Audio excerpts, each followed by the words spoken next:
press the bell icon on the YouTube app and never miss another update.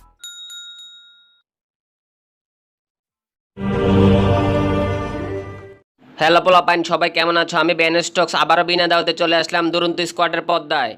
তো আজকে আমরা কথা বলবো, আর কথা বলার সাথে সাথে খেলবো কে হবে মাসুদ রানার অস্কার বিজয়ী বিচারকদের নিয়ে। তো আর কি, খেলা শুরু হয়ে যাক। খেলার অনুমতি দিতেছেন?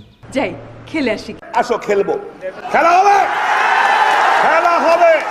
তো আমরা আজকে যাকে নিয়ে সবচেয়ে বেশি খেলাধুলা করব তিনি হচ্ছেন One and only full and final the Bluetooth boy Iftekhar Ahmed ফামি। তিনি হচ্ছেন একজন ডিরেক্টর, অভিনেতা এবং অস্কার বিজয়ী বিচারক। তো চলেন এখন আমরা দেখে আসি অস্কার বিজয়ী বিচারকের বিচার কার্য। শুরু করেন জামাই সাহেব। সেদিন ভোরে ভোরে ভোরে ভোরে সেদিন ভোরে ভোরে ভোরে মানে সকালে। ও ভোরে ভোরে, আমি সেদিন ভোরে, আমি বুঝিনি ভোরে না ভোরে, বুঝলে বুঝপাতা না বুঝলে। আমার এই বিচারকের ভিডিওটি দেখে মনে হইতেছে বিচারক এক যুগ ধরে কান পরিষ্কার করে না। এটা আমরা সবাই মানি, এটা আমরা সবাই মানি।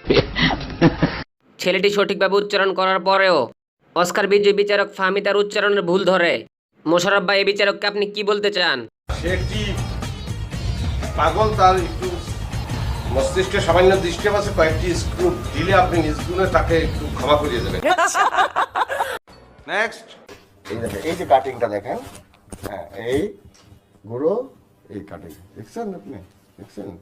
সামনে সেলুন দিব তো, তোমার মাথার চুলের কাটিংটা লাগবে। ফাহমি ভাই, আপনি এই ছেলেটাকে শোয়ের মধ্যে এভাবে অপমান না করলেও পারতেন। আপনি মেয়ে ছেলেটার চুল নিয়ে কথা বলতেছেন, আপনি আপনার নিজের চুল দেখছেন? আমার তো মনে হইতেছে আপনি 1 বছর ধরে চুলদারি কিছুই কাটেন না। নেক্সট, চুল লাল করেছেন কেন বলেন? আমি মেইনলি মিউজিশিয়ান, তো বিভিন্ন জায়গায় শো করতে হলে মিউজিশিয়ানদের মাথার চুল লাল থাকে? খালি ফটর ফটর ফটর। আরে ফাহমি ভাই, আপনি এভাবে চুলের পিছনে লাগছেন কেন? আমি তো কিছুই বুঝতে পারতেছি না। আপনি কি চুল দেখতে আসছেন নাকি তার ভিতরে কি প্রতিভা আছে তা যাচাই করতে আসছেন? ফাহমি ভাই, আপনি আপনার নিজের মাথার জঙ্গলাকে পরিষ্কার করেন, তারপর অন্য চুল নিয়ে লেকচার দিতে আইসেন। এই বাচ্চা লোক তালি লাগাও। আপনাকে দেখলে মিয়া কেন জানি আমার বাল বাল ব্যাট খেয়ে লাভ নাই।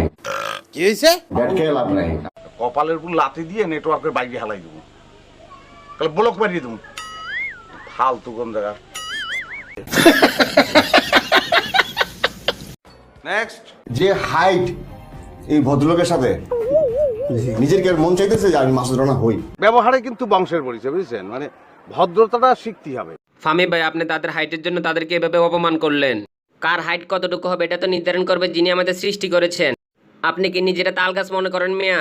খালি ফটর ফটর ফটর ফটর। নেক্সট, কার রাখবো কার বাদ দিব? আপনারা ডিসাইড করেন যে আমি থাকবো আমাকে ব্যাট খেয়ে লাভ নাই, আপনারা নিজে ডিসাইড করেন। ভিডিওটির মধ্যে বিচারকরা বলতেছে দুজনের মধ্যে একজনকে রাখা হবে। কে কার জন্য স্যাক্রিফাইস করতে পারে দেখি। আমি স্যাক্রিফাইস করবো। আপনি স্যাক্রিফাইস করুন। ভিডিওটিতে দেখা গেল এক ভাই আরেক ভাইয়ের জন্য স্যাক্রিফাইস করলো, কিন্তু তারপর দেখেন দুজনকে একসাথে বের করে দেওয়া হলো। আপনি করছেন না? আপনি সেভ করছেন? দাঁড়াই দাঁড়া দাদা উনিও স্যাক্রিফাইস দাও। আপনি কি বলছেন? আপনি হ্যাঁ, ভাইয়ের জন্য তো করবি। গো আমার তো মনে হইতেছে বিচারকরা উল্টাপাল্টা কিছু খাইয়ে বিচার করতে বসছে। এটা আমরা সবাই মানি, এটা আমরা সবাই মানি। নেক্সট, আমি ভালো কিছু করতে পারি, আমি কোনো একটা চ্যালেঞ্জ নিতে পারি। তুমি একটা চ্যালেঞ্জ নিতে পারবা? ট্রাই তো করবো। অবশ্যই, এক দৌড় দিয়ে চলে যাবা। এটা কি কোনো সভ্য মানুষের ব্যবহার হইতে পারে? তারা নিজেদের কি মনে করে? ভাই, আমার তো মনে হয় এসব বিচারকদের বেয়াদবিতে অস্কার দেওয়া দরকার। সত্য কথা বলেছেন। কি রবীন্দ্রনাথকে বেশি ক্রিয়েটিভ মনে হয় না আপনাকে মনে হয়? আমার তো আপনাদের এই দুজনকে সবচেয়ে বেশি ক্রিয়েটিভ মনে হয়। অসাধারণ সাহস তোমার, অসাধারণ সাহস তোমার। নেক্সট, তোমার ফোন কেন ওয়েটিং ভাই রাত 3টার সময়? আমি তোমাকে জিজ্ঞেস করলে তুমি কি বললো? আমার ইচ্ছা। তা আমার এখন আমার ইচ্ছা, আমি তোমার সাথে রিলেশন করবো না। সো প্লিজ আমাকে বিরক্ত করো না। খোদা হাফেজ, আমিও চাই না তোমাকে। আরে বাপ রে, মানুষ এত খারাপ হইতে পারে? তাইলে কথা এত গন্ধ কে? এই হাসি বন্ধ। তো পোলাপাইন, আজকের ভিডিওটি এখানেই শেষ করছি। ভিডিওটি শেষ করার আগে সম্মানিত বিচারকদের বলতে চাই, আপনাদের ব্যবহারটা সাধারণ মানুষ মেনে নিতে পারেনি। আশা করি পরের বারে ম্যাজিক দিয়ে মুখ ফ্রেশ করে বিচার করতে আসবেন। তো পোলাপাইন, আমাদের ভিডিওটি যদি ভালো লাগে সুন্দর সুন্দর মন্তব্য করবেন, সুন্দর সুন্দর কমেন্টস করবেন। উৎসাহ লাগবে। যদি খারাপ লাগে উৎসাহ দিবেন, খারাপ মন্তব্য করে মনটাকে ভেঙে দিবেন না। Bye bye, I'll be there.